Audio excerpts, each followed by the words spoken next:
তুমি কোন ওলাই যোৱা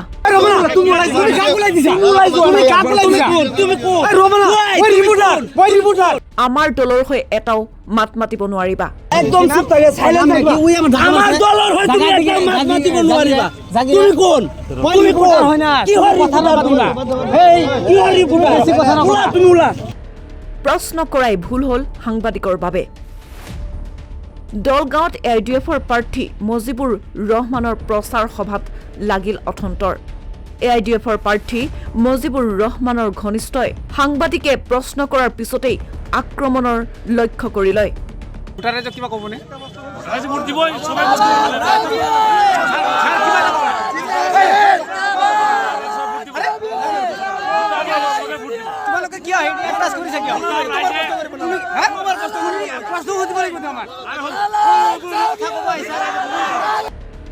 নিউজ নাওৰ দলগাঁৱৰ সাংবাদিক ফাৰুক মণ্ডলৰ প্ৰশ্ন তাৰ পাছতেই এআইডিএফৰ মনোনীত প্ৰাৰ্থী মজিবুৰ ৰহমানৰ সন্মুখতে সাংবাদিকক ভাবুকি প্ৰদান কৰি মোবাইল কাঢ়ি ল'লে এআইডিএফৰ প্ৰাক্তন বিধায়ক মজিবুৰ ৰহমানৰ গুণ্ডা বাহিনীয়ে মজিউৰ ৰহমানৰ দুই ঘনিষ্ঠ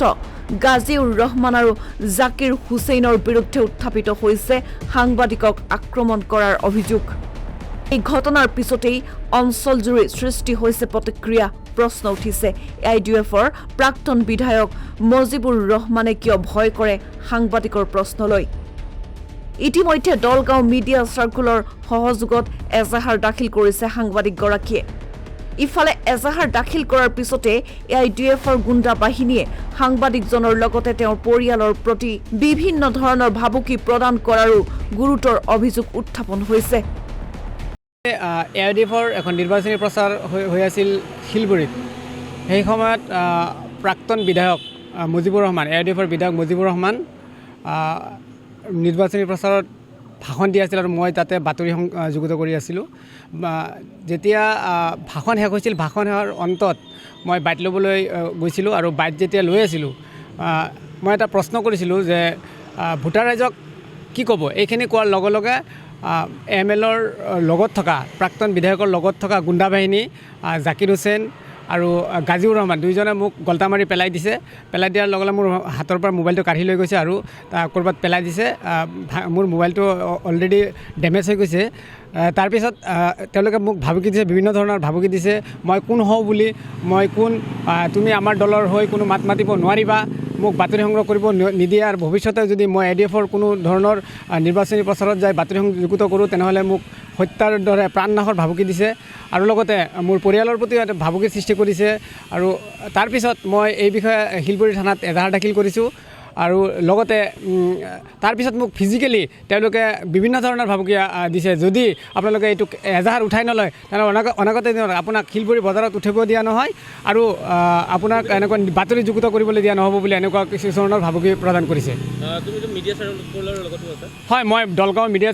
চাৰ্কুলৰ এজন সক্ৰিয় সদস্য হৈ আছোঁ আৰু দলগাঁও মিডিয়া চাৰ্কুলে ইতিমধ্যে মোৰ এই বিষয়ে যথেষ্ট সহযোগ কৰিছে মই তেখেতসকলক ধন্যবাদ জ্ঞাপন কৰিছোঁ আৰু আগন্তুক দিনত তেওঁলোকে যাতে মোৰ এই মিডিয়া চাৰ্কুলৰ এগৰাকী সদস্য সক্ৰিয় সদস্য আৰু তেখেত নিউজ নাও নামৰ পৰ্টেল এটা আৰু এখন বাতৰি কাকতৰ লগত জড়িত তেখেত কালি শিলগুৰিত এখন এআইইউডিএফৰ এখন নিৰ্বাচনী প্ৰচাৰ আছিল আৰু তাতে সেই সভাখনত গৈছিলে আৰু যাওঁতে তেখেতে যেতিয়া বাইট লৈ আছিল বাইট লৈ থকা অৱস্থাত তেখেতে প্ৰশ্ন কৰিছিল আৰু প্ৰশ্ন কৰোঁতে তেখেতক দুজন এআইডিএফ কৰ্মীৰ দুজনে তেওঁক মাৰধৰ কৰে লগতে মোবাইলটো কাঢ়ি লৈ গৈছে আৰু আমি বহুত দুখ পাইছোঁ কাৰণ সংবাদকৰ্মীয়ে বাতৰি কৰিবই বা প্ৰশ্ন কৰিবই আৰু যিটো ঘটনা ফাৰুকৰ লগত হৈছে সেইটোক আমি ধিক্কাৰ জনাইছোঁ আৰু ফাৰুকে অলৰেডি শিলগুৰি আৰক্ষী চকীত এজাহাৰ চাওক খুবেই গৰিহণাৰ ধিক্কাৰৰ যোগ্য আচলতে এজন সংবাদকৰ্মীয়ে বাতৰি প্ৰচাৰ কৰিবই আৰু মই নিজেই মিডিয়া চাৰ্কুলৰ সভাপতি আৰু যিজন সংবাদকৰ্মীক তেখেতলোকে অপদস্থ কৰিছে তেওঁ আমাৰ মিডিয়া চাৰ্কুলৰে সক্ৰিয় সদস্য ফাৰুক মণ্ডল আচলতে এজন সংবাদকৰ্মীয়ে খুবেই সত্য নিষ্ঠা সহকাৰে তেওঁ নিজৰ দায়িত্ব পালন কৰে আৰু দায়িত্ব পালন কৰা হিচাপে কালি এআইইউডিএফৰ আমি জনাত এআইইউডিএফৰ এখন প্ৰচাৰৰ মিটিং এখন আছিলে আৰু সেই প্ৰচাৰত সংবাদকৰ্মীজনে বাতৰি সংগ্ৰহ কৰিবলৈ কৈছে। অথবা সংবাদকৰ্মী যাবই, বাতৰি প্ৰচাৰ কৰিবই আৰু তেনে ক্ষেত্ৰত সংবাদকৰ্মীয়ে প্ৰশ্ন কৰিবই। প্ৰাৰ্থীগৰাকীক, প্ৰাৰ্থী হওক বা অন্য যিয়ে নহওক, তেখেতক প্ৰশ্ন কৰাটো সংবাদকৰ্মী এজনৰ দায়িত্ব আৰু সেইজন প্ৰশ্ন কৰে। আৰু প্ৰশ্ন কৰিলেই যদি সংবাদকৰ্মীৰ হাতত বা সাংবাদিকক যদি অপদস্থ কৰে, মাৰপিট কৰে, তেন্তেতো এইটো বৰ সাংঘাতিক কথা হৈ গৈছে। তেনেহ'লে সাংবাদিকতা কৰাৰ মানে খুবেই কঠিন হৈ পৰিছে। গতিকে এই ঘটনাটো খুবেই গৰিহণাৰ যোগ্য। ইতিমধ্যে আমি জনাত ফাৰুক মণ্ডলে শিলবৰীত এখন এজাহাৰ FIR দাখিল কৰি ব্যুৰো ৰিপৰ্ট, নিউজ নাও।